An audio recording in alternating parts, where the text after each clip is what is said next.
Découvrons ensemble le choix de Dieu dans cette série. Le Seigneur a un message pour toi. Ne rate surtout pas cet épisode, ça sera puissant. Dieu m'a choisi. Amen. Le Seigneur va vraiment parler pendant ce moment, il va nous orienter. Et avant toute chose, nous allons prier, lui demander de venir conduire toutes choses en ce moment dans le nom de Jésus. Merci Seigneur Jésus, parce que tu conduis ce moment, tu nous diriges, tu nous orientes dans tout ce que nous allons dire, dans tout ce que nous allons faire. Viens orienter ta parole, ô Dieu. Viens diriger cette parole, ô Dieu.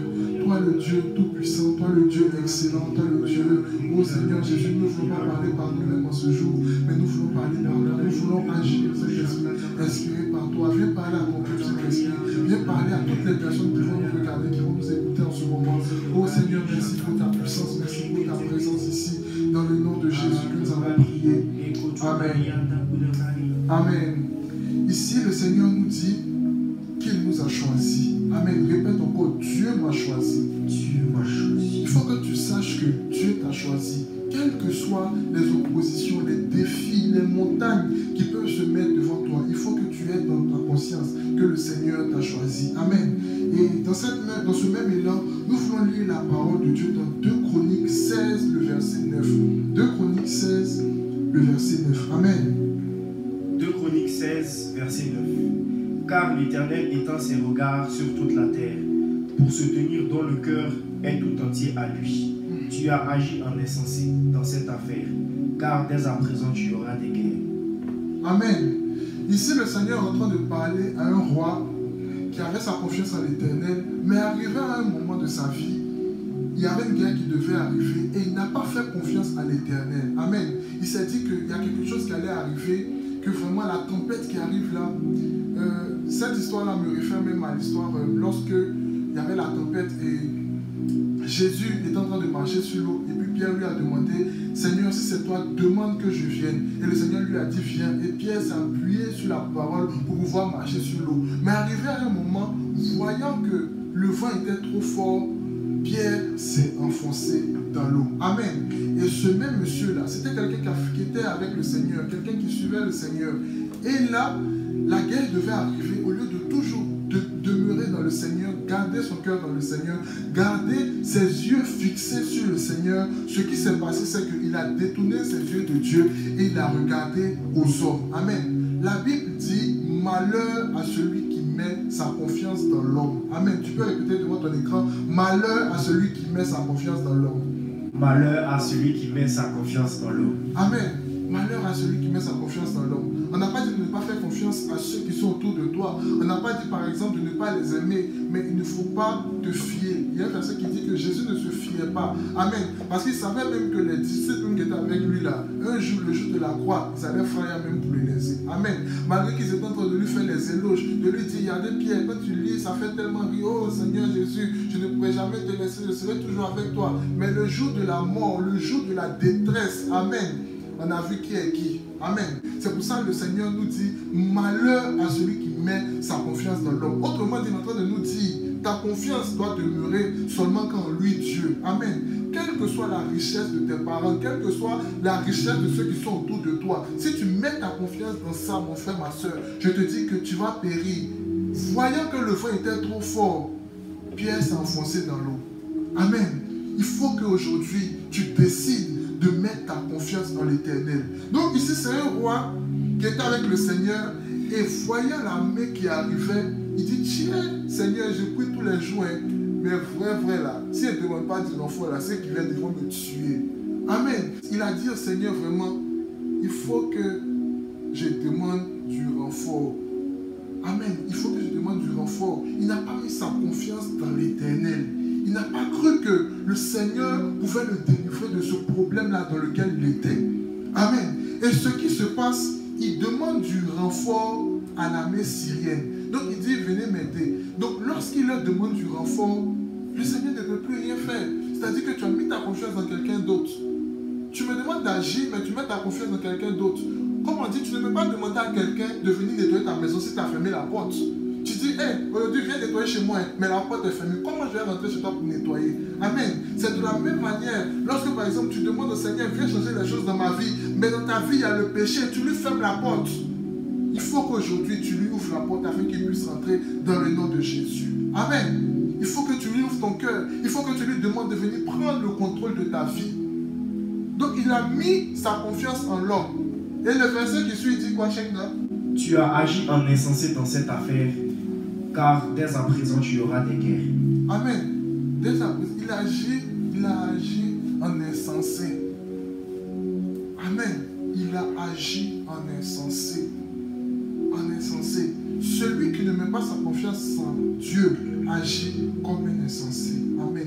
Il ne faut pas que tu sois insensé. Mets toute ta confiance en lui et tu vas voir les prodiges, tu vas voir les miracles, tu vas voir le Seigneur se manifester dans tout ce que tu fais dans le nom de Jésus. Amen. Ensuite, il nous dit, donc maintenant le verset qui disait car, on va relire le verset car l'Éternel. Verset 9.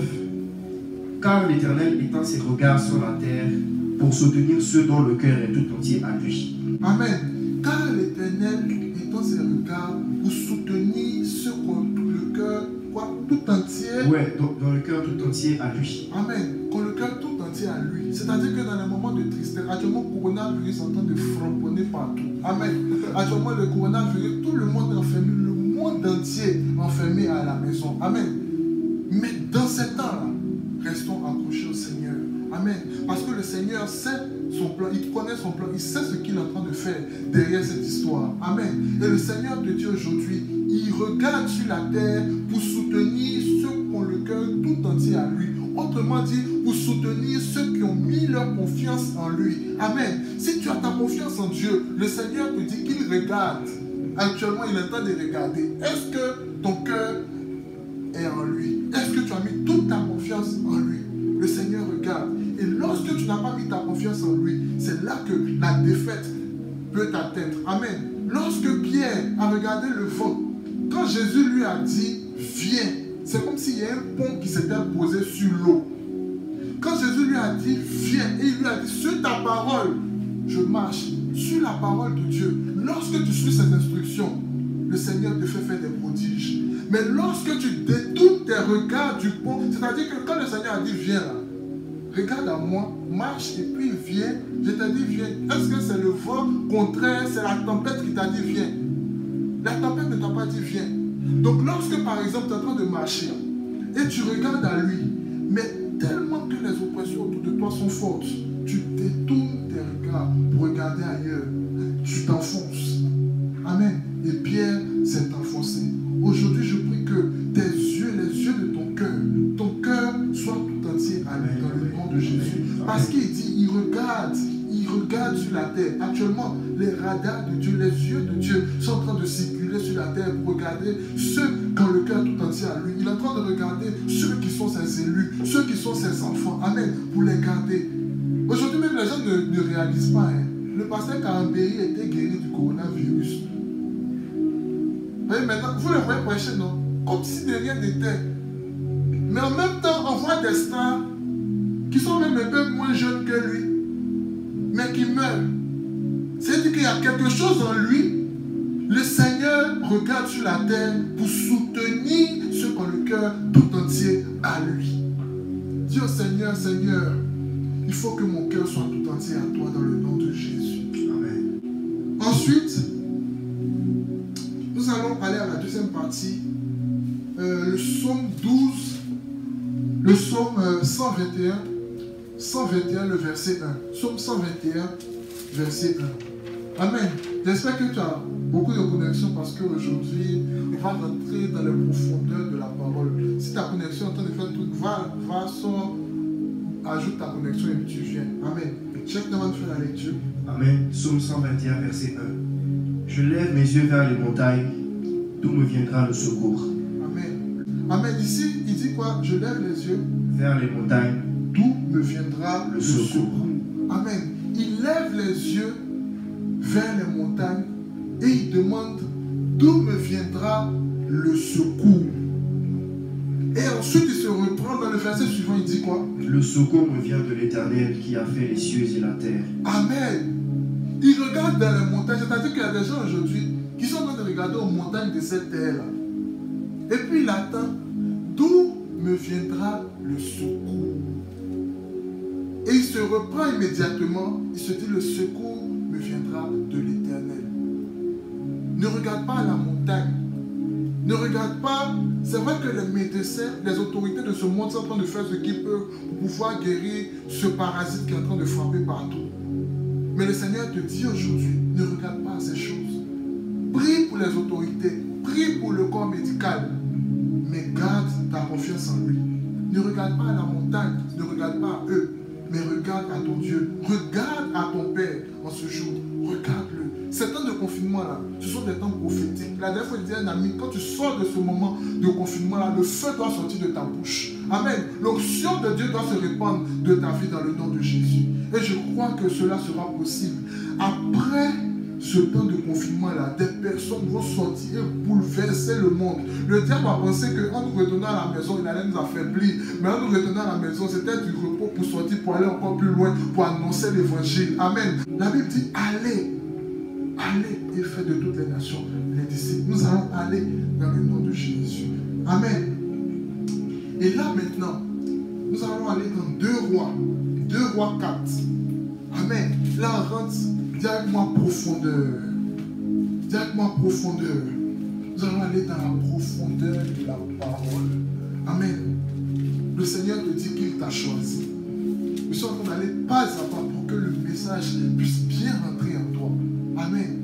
Pas à pas. Il faut que tu saches que le Seigneur t'a choisi. Quel que soit ce qui peut se passer autour de toi, garde les yeux fixés sur le Seigneur Jésus pour ne pas que tu t'enfonces. Quel que soit comment le vent, comment la tempête est en train de frapper autour de toi, garde les yeux fixés. Il t'a dit quoi? Viens, arrête-toi sur ta parole, marche sur le pont qui est sa parole et atteins-le. Va vers lui, va là où il t'a demandé d'aller. Amen. Ne détourne pas tes regards à lui, car il regarde sur la terre. Il regarde sur la terre pour soutenir ceux qui ont le cœur tout entier à lui. Aujourd'hui, que ton cœur soit trouvé tout entier à lui, dans le nom de Jésus. Amen. 2 Rois 4, le verset 1. Amen. Une femme d'entre les femmes des fils des prophètes cria à Élisée en disant: ton serviteur, mon mari, est mort, et tu sais que ton serviteur craignait l'Éternel. Or, le créancier est venu pour prendre mes 2 enfants et en faire des esclaves. Amen. Là, ici, c'était une femme. Son mari était prophète et son mari est décédé. Et là, maintenant, les créanciers sont passés et ils ont élevé ses 2 fils pour aller les faire esclaves. Amen. Et là, maintenant, elle est toute seule. C'était une maman, peut-être on peut dire une maman au foyer, comme ça on appelle en ce 21e siècle. Une maman au foyer, elle était à la maison tranquillement. Et là maintenant, ce qui s'est passé, c'est que son mari a été tué. Donc, un coup, elle est veuve. Et en deuxième position, elle n'a plus ses garçons avec elle. Amen. Les créanciers sont passés pour récupérer ses enfants. Donc là, le prophète Élisée est en train de passer. Et elle dit quoi? Et tu sais que ton serviteur craignait l'Éternel. Or, le créancier est venu pour prendre mes 2 enfants et en faire des esclaves. Amen. Elle dit au prophète Élisée que tu sais que ton serviteur craignait l'Éternel, oui, et les créanciers sont venus prendre mes 2 enfants. Ensuite, elle dit quoi? Verset 2. Élisée lui dit: que puis-je faire pour toi? Amen. Que puis-je faire pour toi? Souvent, on lit la Bible, mais on ne la lit pas bien. C'est pas comme s'il était en train de lui demander. Parce que quand on lit comme ça, on pense que Élisée est en train de lui demander, genre, quel service je peux te rendre, quoi? Qu'est-ce que je peux faire pour t'aider? Qu'est-ce que je peux faire? Mais c'est pas ce qu'Élisée est en train de lui dire. Il est en train de lui dire: ma soeur, qu'est-ce que moi, là, je peux faire pour toi? Si on peut reformuler ça en manière voyante, quand tu me regardes là, qu'est-ce que moi, je peux faire pour toi? Amen. De un, Élisée est en train de lui... C'est-à-dire que Élisée est en train de lui dire que ma soeur, je ne suis même pas la source. Garde tes yeux fixés sur lui, car il t'a choisi, toi aussi. Garde tes yeux fixés sur lui. Moi, je ne suis qu'un messager. J'ai un message à délivrer. Que puis-je faire pour toi? Ensuite, qu'as-tu à la maison? Elle répondit: Amen. Quand il finit de lui demander, que puis-je faire pour toi? Il lui dit: qu'as-tu à la maison? Qu'as-tu à la maison? Amen. Qu'as-tu à la maison? Dieu envoie Élisée pour montrer à la femme comment on se tourne vers Dieu. Amen. Qu'as-tu à la maison? Toi aujourd'hui là, qu'est-ce que tu as chez toi? Élisée te pose la question, qu'as-tu à la maison? Et si je peux reformuler, le temple du Saint-Esprit, c'est toi. Qu'as-tu dans ta maison? On va continuer. Elle répondit, ta servante n'a rien du tout à la maison. Amen. Vous voyez, elle est veuve. Elle mettait toute sa confiance. Pour elle, elle est simplement une femme de prophète. Elle est seulement une femme de prophète. Une maman au foyer. Donc, son mari est mort, ses enfants sont partis. Donc, tout ce qu'elle a à faire, c'est de venir demander de l'aide. Il lui demande, qu'as-tu à la maison? Tu ne sais pas qu'il y a quelque chose chez toi là-bas, là, qui va faire que tu vas changer le monde, qui va faire que tu vas bouleverser le monde. Et maintenant, il lui demande, qu'as-tu à la maison? Et regardez la première chose qu'elle lui dit, je n'ai rien à la maison. Je n'ai rien à la maison. Amen. C'est ce que beaucoup de personnes, et puis elle a dit pas ta servante, non? Oui. Elle a dit ta servante. Beaucoup de personnes se considèrent comme ça aujourd'hui. Vis-à-vis de Dieu, nous ne sommes rien. Mais dans ce monde, nous sommes quelque chose. Parce que le Seigneur nous a choisis. Amen. Parce que le Seigneur a mis des choses en nous. Lorsque nous regardons le comportement de certaines personnes, la dernière fois, je parlais avec un ami à 4 h du matin. Et tous ils se reconnaissent, c'est vous de qui je parle. Je parlais avec lui. À 4 h du matin, je lui dis de faire la prière. Et puis il me dit, je ne sais même pas comment faire la prière. Je ne sais même pas prier. Que c'est pour ça que je n'ai pas répondu. Tu ne sais pas qu'il y a quelque chose en toi. Tu ne sais pas qu'il y a une puissance en toi. Amen. C'est comme ça qu'on se fait. Hein? Donc moi je suis rien. Moi je n'ai rien. Oh c'est vous les gars. C'est vous, c'est vous. Moi je suis rien. Je n'ai aucune puissance. Tu ne sais pas qu'il y a quelque chose en toi que le Seigneur a choisi. Il y a quelque chose en toi que le Seigneur veut utiliser pour pouvoir changer le monde. Le Seigneur veut t'utiliser. Toi qui es dans les problèmes, toi dont ton prophète est parti, tes amis même qui te soutenaient sont partis. Donc tu te demandes aujourd'hui, qu'est-ce que j'ai encore avec moi? On te demande, qu'as-tu à la maison? Et comme tout le monde, elle dit, je n'ai rien dans ma maison. Parce que souvent, on peut avoir la puissance avec nous, on peut avoir des choses avec nous, mais on pense que nous n'avons rien.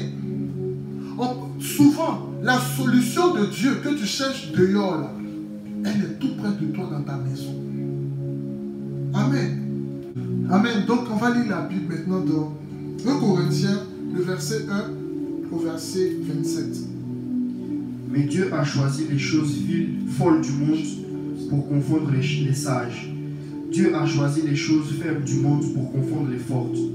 Et Dieu a choisi les choses viles du monde et celles qu'on méprise, celles qui ne sont point, pour réduire à néant celles qui sont. Amen. Amen. Reprends le premier verset. Mais Dieu a choisi les choses folles C'est qui du a monde choisi?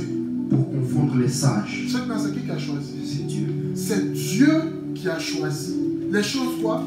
Folles du monde Les choses folles du monde et ensuite pour confondre les sages. les choses folles du monde pour confondre les sages. Le verset après dit Dieu a choisi les encore choses faibles du répétition. monde Répétition. On dit Dieu a choisi les choses faibles du monde pour confondre les fortes. pour confondre les fortes. Encore. Et Dieu a choisi les choses viles du monde Bon, on peut dire même triplétition. et celles qu'on méprise, celles qui ne sont point, pour réduire à néant celles qui sont. Amen. Dieu a choisi les choses vides, les choses faibles.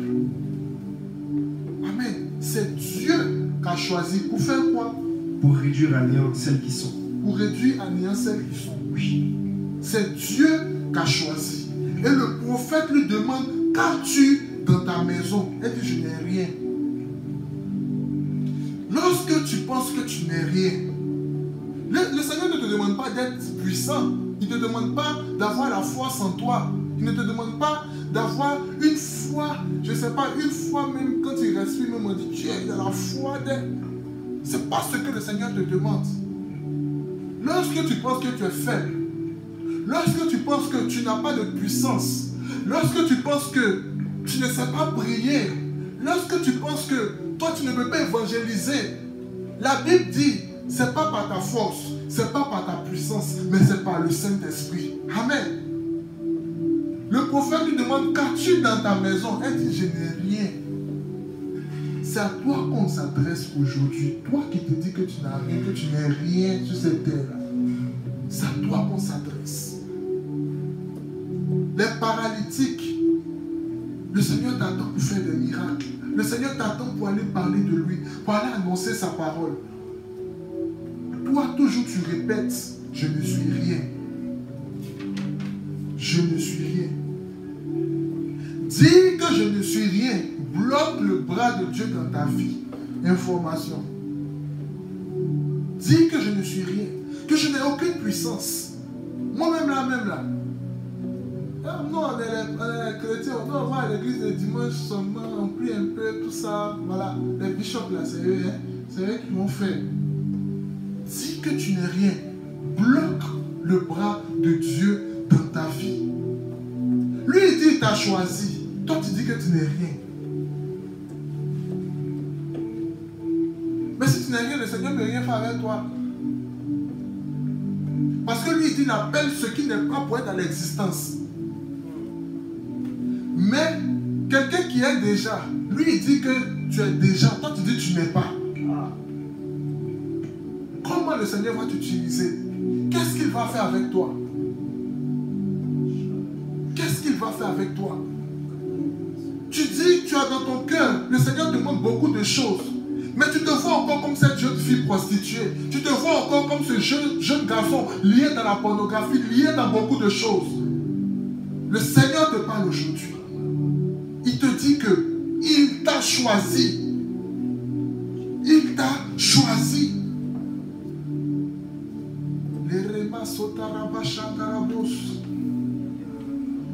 Dans le verset, il dit aux yeux du monde, les choses qui sont vides, les choses qui sont faibles, les gens autour de toi, tu sais, c'est pour ça dans la barque là, lorsque Jésus lui a dit viens, Pierre a commencé à marcher sur la parole, mais voyant que le vent était trop fort, il s'enfonçait. Aux yeux du monde, je suis sûr que quand Pierre a commencé à même à marcher là, les disciples qui étaient derrière aussi l'ont distrait. Je suis sûr, à 100%, on se bandait comme là, si quand Jésus est parti à la croix, ils l'ont laissé. Ils ont dit, je serai avec toi, je serai avec toi. Arrivé à la croix, qu'ils ont vu ce qu'ils étaient en train de mettre sur le dos de Jésus. Ils ont frayé. Si là, ils l'ont laissé, je suis sûr que quand Pierre a commencé à marcher sur l'eau là, ce n'est pas seulement le vent qui a fait qu'il s'enfonçait, mais ce que les disciples disaient derrière aussi, là, les enfoncer. Pierre lui dit quoi? Hein, Pierre, fais attention, fais attention.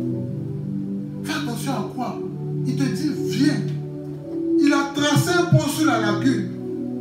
Il a tracé un pont en plein milieu de la mer. Regarde-moi, fixe-moi, ne regarde pas. C'est-à-dire que non seulement tes yeux, tes oreilles doivent être fixées sur lui. Dans ce temps, le coronavirus est en train de frapper là. Que tes yeux soient fixés sur lui. Ne cherche pas toutes sortes d'informations. Ne cherche pas à savoir qu'il y a eu quoi ici, il y a eu quoi ici. Et les yeux fixés sur lui. Je répète encore, les gens vraiment s'amusent avec le Saint-Esprit quoi. Parce que Cambéry là, il n'a pas de 70 ans. Il y a comme il est frais. Allez regarder ces messages récents. Vous allez voir, lorsqu'on a le Saint-Esprit, ce n'est pas de la blague. C'est pas de la blague. Beaucoup de gens se disent ça aujourd'hui. Je ne suis rien. Je ne suis rien. Nous allons prendre la Bible dans Proverbe 16, le verset 4.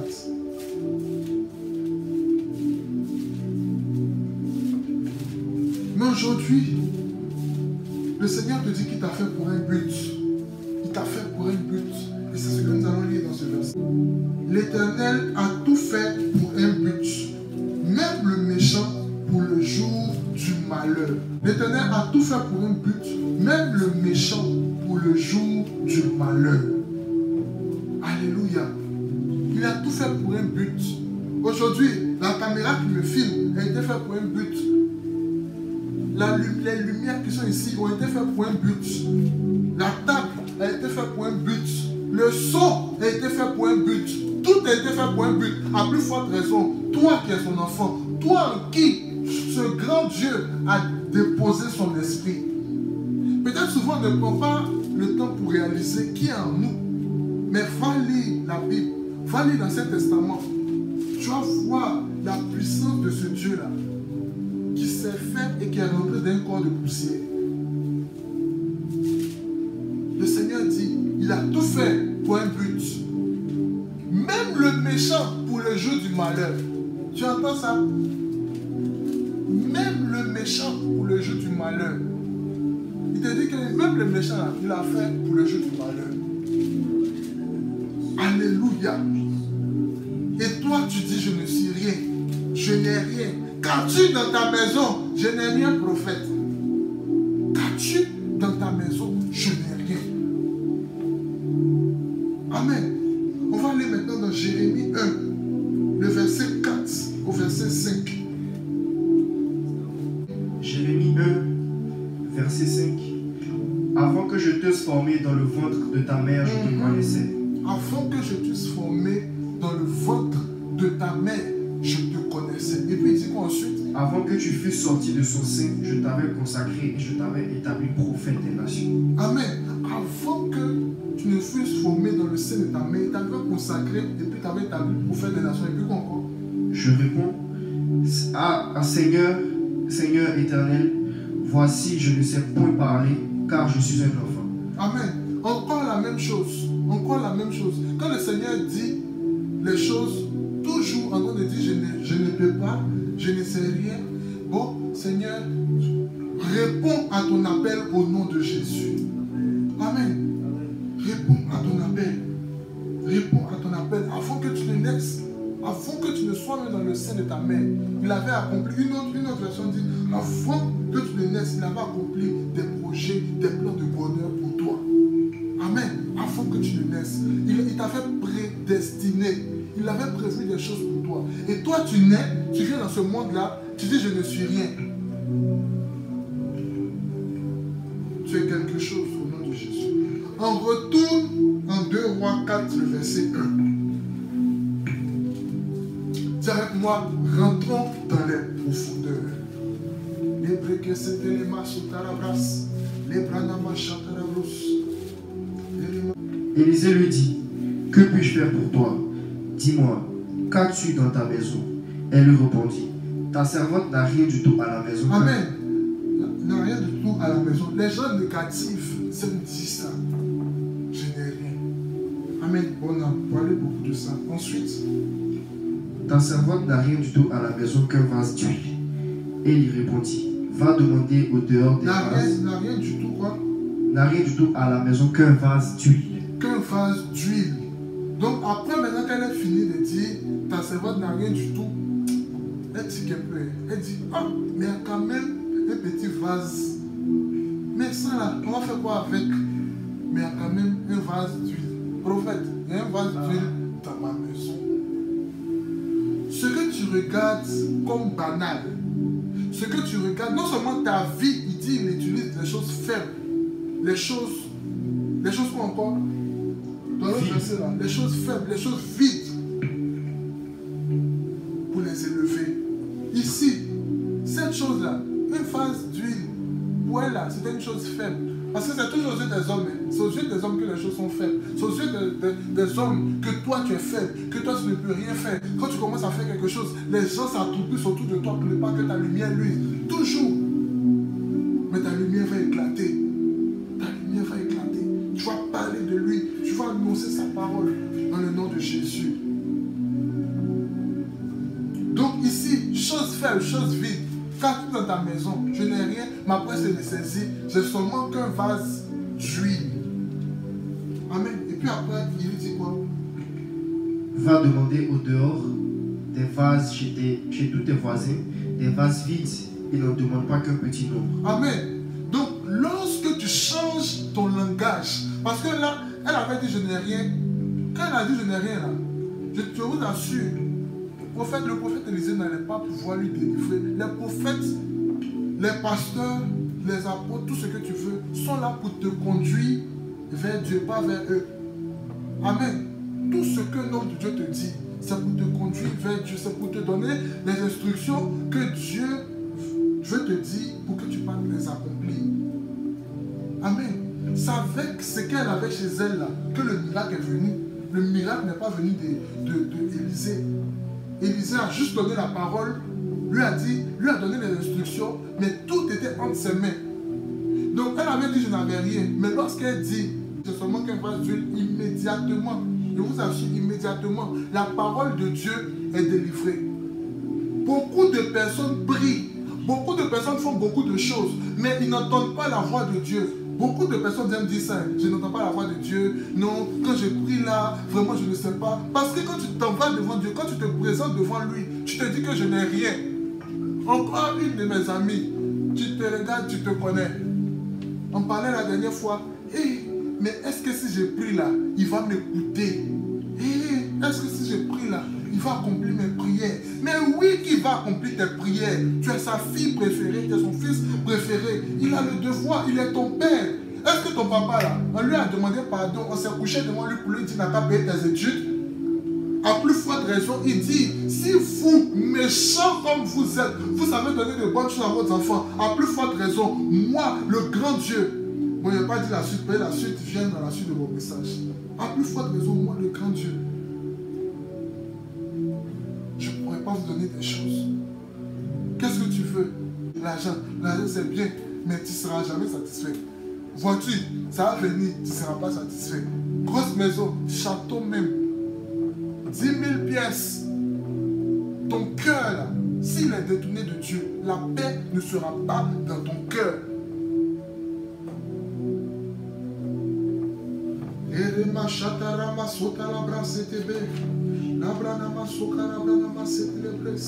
Quand tu dis je n'ai rien, regarde ce que Matthieu 13, il faut maintenir le doigt sur l'autre page. Matthieu 13, le verset 12. Ce n'était même pas dans mon message, mais le Seigneur m'a inspiré ça pour ajouter même dans la prédication même. Pour que tu entendes que lorsque tu dis tu n'es rien là, qu'est-ce qui se passe? Jésus n'a pas dit ça au hasard, il sait très bien pourquoi il a dit ça. Matthieu 13. Matthieu 13, verset 12. Car on donnera à celui qui a. Car on donnera à celui qui a. Et il sera dans l'abondance. Et il sera dans l'abondance. Mais celui qui n'a pas. Mais celui qui n'a pas. On notera même ce qu'il a. On notera même ce qu'il a. C'est-à-dire que quand tu te dis que tu n'as rien là, on va tout enlever. Amen. Quand tu dis tu n'as rien là, on va tout enlever, mon frère. On va tout enlever. Mais à celui qui a, comment on sait que quelqu'un a et comment on sait que quelqu'un n'a pas? C'est dans ce qui se dit dans son cœur. Quand dans ton cœur tu te dis je sais qu'il m'a donné le Saint-Esprit. Je sais qu'il est avec moi. Je sais. Mais quand tu es là, tu te morfonds. Tu te tournes sur toi-même. On va ôter. Donc toi qui es dans la négativité, enlève ce vêtement-là. Enlève ce vêtement de deuil-là dans le nom de Jésus. Amen. Après il dit, on retourne dans notre histoire. 2 Corinthiens, 2 Rois 4, le verset 1. 2 Rois 4, le verset 1.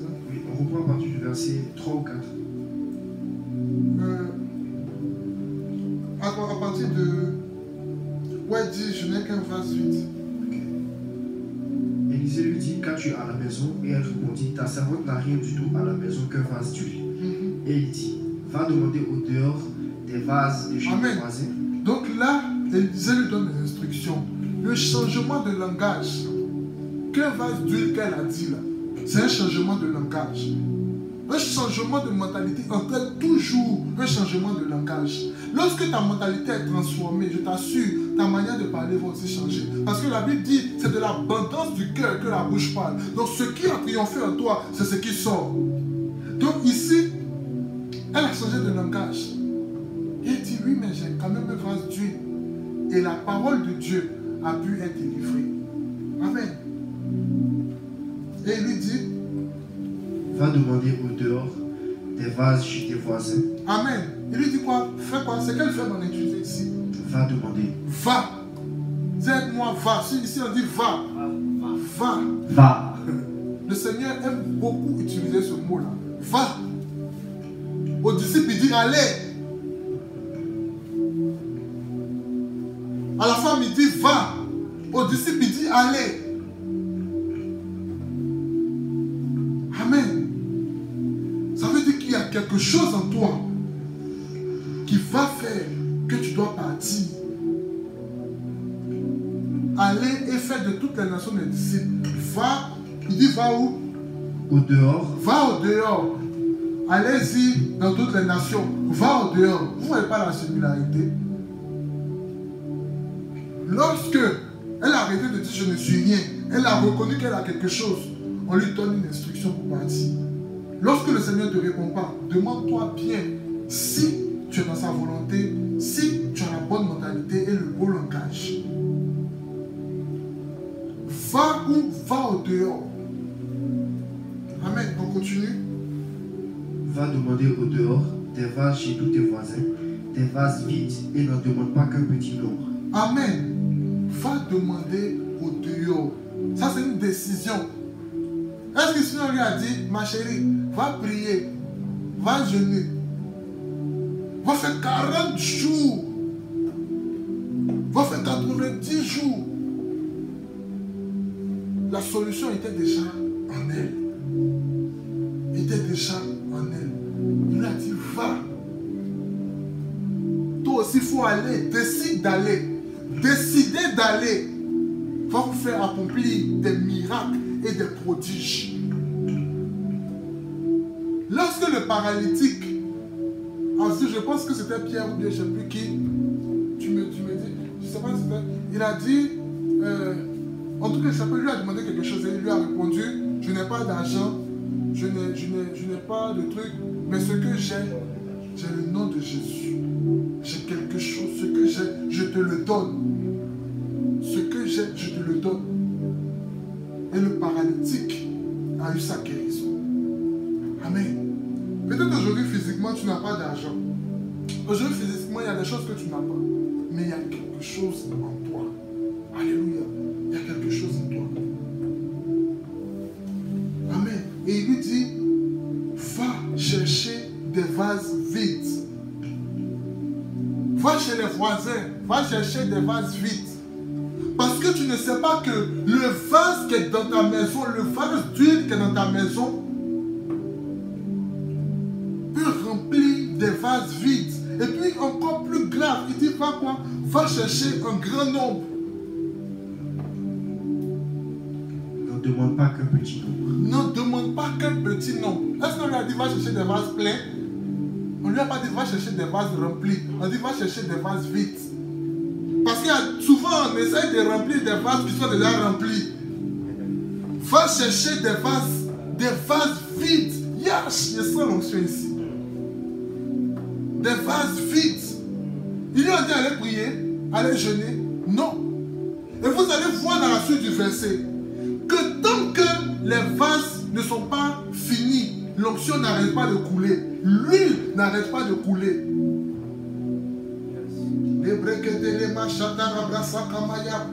Ton onction peut remplir plusieurs personnes.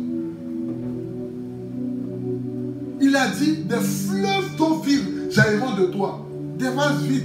N'en demande pas un petit nombre, on demande plusieurs.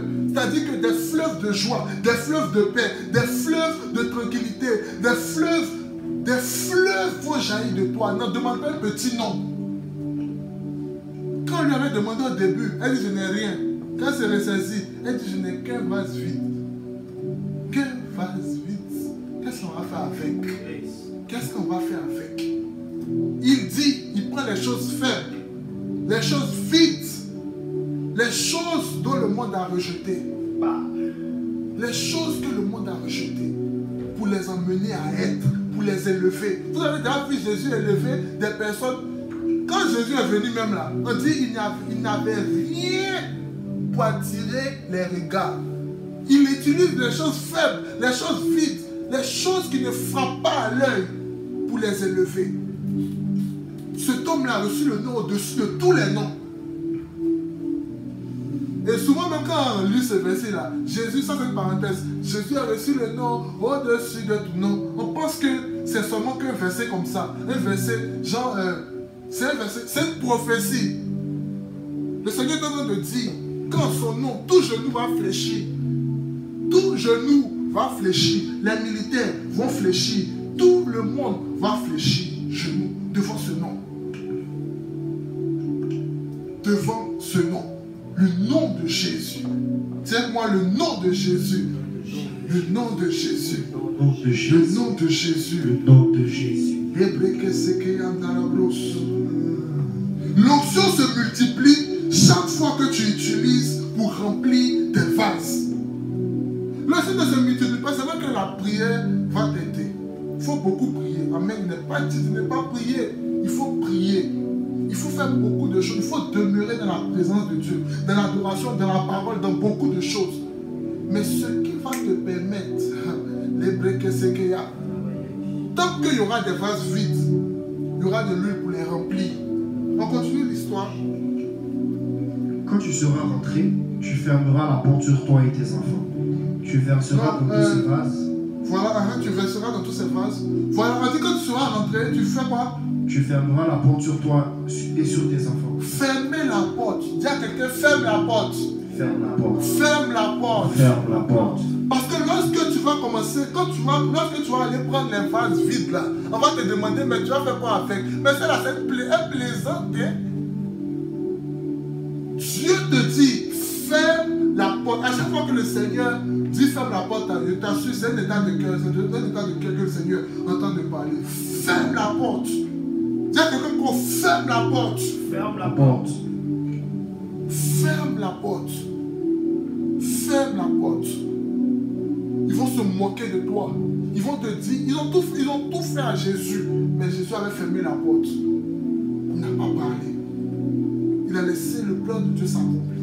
Et ensuite il lui dit quoi? Ferme la porte. Sur toi Et tes enfants. Tu verseras dans tous ces vases. Tu verseras dans tous ces vases. Et tu mettras de côté ceux qui seront pleins. Et tu mettras de côté ceux qui seront pleins. Alors elle quitta. Elle ferme la porte sur elle et sur ses la porte. Il lui présentait les vases et les versets. Il lui présentait les vases et les versets. Lorsque les vases furent pleins, elle dit à son fils, elle dit à son fils, présente-moi encore un vase. Présente-moi encore un vase. Mais il lui répondit, il n'y a plus de vase. Il n'y a plus de vase. Et l'huile s'arrêta. Je sais que le message te parle. L'huile s'arrête lorsqu'il n'y a plus de vase. L'huile s'arrête lorsqu'il n'y a plus de vase. Il dit à la femme, va. Il dit aux disciples, allez. Ils ont rempli. Dis avec moi, rempli. Jusqu'à arriver à un moment, il n'y avait plus de vase et l'huile s'arrêta. Son huile s'est arrêtée, mais mon huile ne va jamais s'arrêter au nom de Jésus. Déclare que mon huile ne s'arrêtera pas au nom de Jésus. Il y aura toujours des vases. Va chercher des vases, va chercher un grand nombre. Autour de toi, il y a des vases. Dans ton école, il y a des vases. Dans ton quartier, il y a des vases. Dans ta famille, il y a des vases. Va chercher et ne demande pas un petit nombre. Quand tu rentres, ferme la porte. Parce que les gens vont commencer à bavarder. Donc ferme la porte, n'écoute même pas. Et remplis les vases. Et quand il n'y a plus de vases, l'huile s'est arrêtée. On va prier. J'ai fini mon message.